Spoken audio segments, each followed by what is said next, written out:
Сәлеметсіздер ме, балалар? Бүгінгі жаратылыстану пәні бойынша өткізілетін сабағымыздың тақырыбы жануарлар қалай дыбыстайды. Оқу мақсаттары: 2, 5, 3, 1. Дыбыс қаттылығы бойынша дыбыс көздерін жіктеу. 2, 1, 2, 1. Ақпарат көзі ұғымын және оның зерттеу жүргізудегі маңызын түсіндіру. Бағалау критерийлері: дыбыстың қалай таралатынын білесің, жануарлардың қандай дыбыс шығаратын ажыратасың, дыбыс қаттылығы бойынша дыбыс көздерін жіктеуді үйренесің. Алдымен таза тақта әдісі арқылы сұрақтарға жауап берейік. Дыбыс көздері нешеге бөлінеді? Жануарлардың дыбыстары қандай дыбыс көзіне жатады? Осы сұрақтың жауабын хабарлама арқылы қалдыра аласыңдар. Енді балалар, назарымызды мына суретке аударайық. Бұл суретте көріп отырған өзімізге таныс жаратылыстану пәні бойынша бірге келе жатырған достарымыз Нигеш пен Эфрика орманға саяхатқа шығыпты. Олар көптеген жануарларды кездестіріпті. Енді балалар, осы тапсырманы алдымыздағы оқулықты ашып жауап берейік. Нигеш пен Эфрика орманда қандай жануарларды кездестірді? Олар қандай дыбыстар шығарады?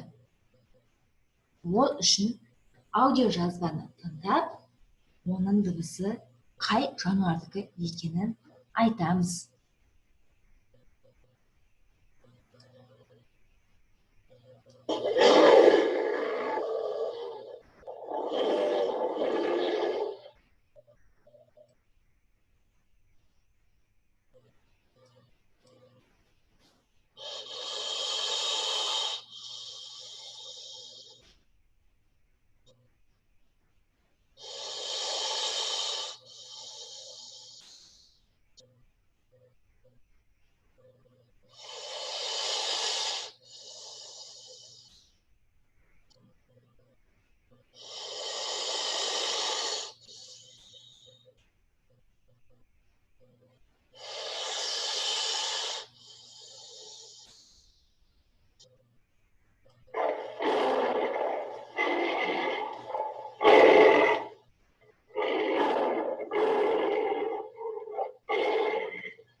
Бұл тапсырманың жауабын маған хабарлама арқылы қалдыра аласыңдар.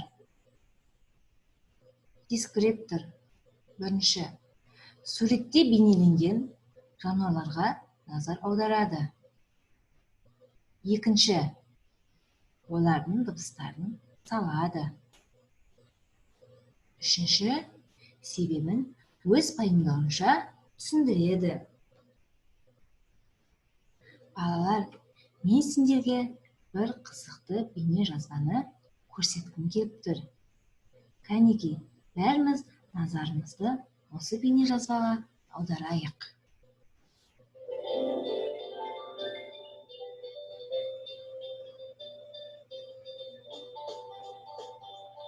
Сөйлеп бастаймыз, оқып үйренеміз.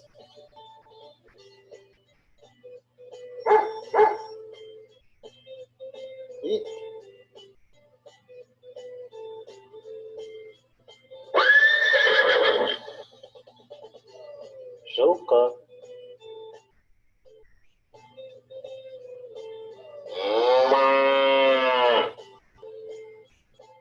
Сиыр.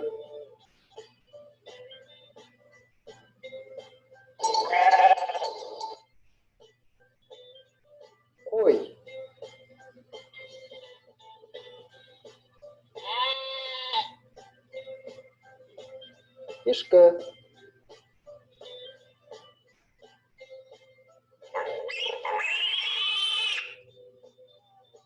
шошқа,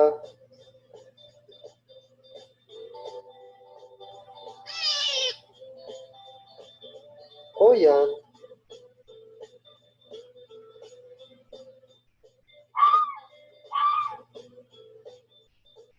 түлкі,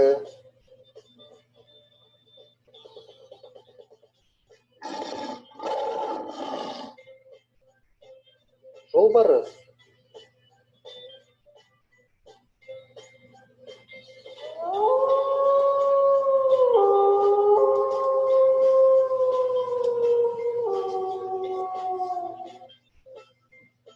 қасқыр,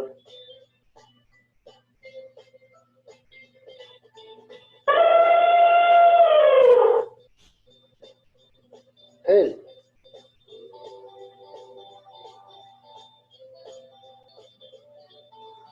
керік,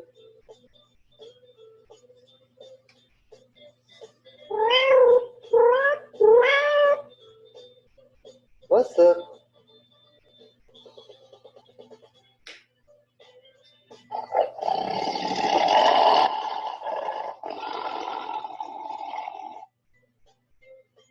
арыстан,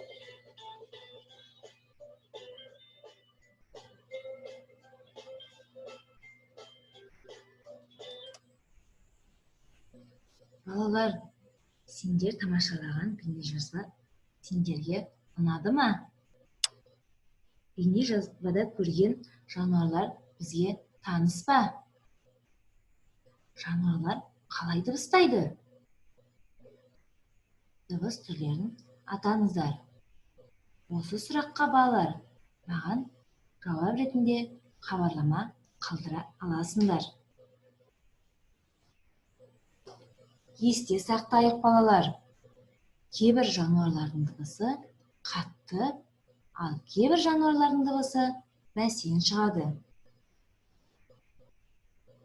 Келесі тапсырмамыз дәптермен жұмыс.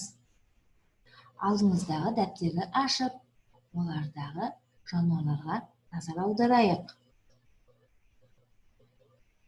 Жануарлар қалай дыбыстайды? Олардың шығатын дыбыстарымен жануарлардың суретін сәйкестендірейік. Бұл тапсырманың жауабын хабарлама арқылы қалдыра аласыңдар. Дискриптор. Дыбыстың қалай аталатынын біледі. Жануарлардың қандай дыбыс шығаратын ажыратады. Бір-біріне түсіндіріп, толықтырады. Келесі тапсырмамыз балалар. Зерттеу жұмысы.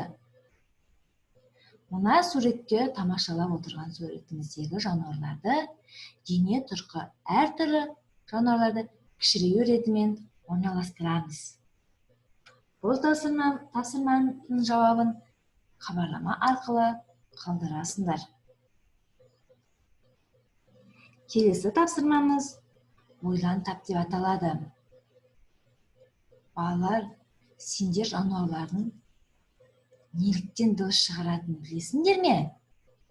Ендеше келесі тапсырманы орындап білетін боламыз. Жануарлар түрлі дыбыс шығарады. Соның ішінде арыстан неліктен дыбыс шығарады? Саршұнақ неліктен дыбыс шығарады? Ал ит неліктен дыбыс шығарып біреді? Бұл сұрақтың жауабын да маған хабарлама арқылы қалдырасыңдар. Дескриптор. Фотосуреттерді сипаттайды.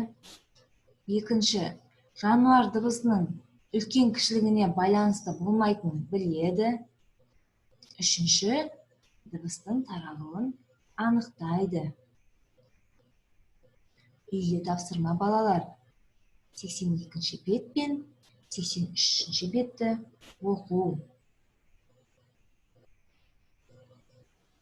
Осы сабақ арқылы кері байланыс жасаймыз. Түсіндім, сұрағым бар, түсінбедім. Оларды маған балалар смайликтер арқылы білдіре аласыңдар. Осымен бүгінгі жаратылыстану бойынша сабағымыз аяқталды. Қош, сау болыңыздар.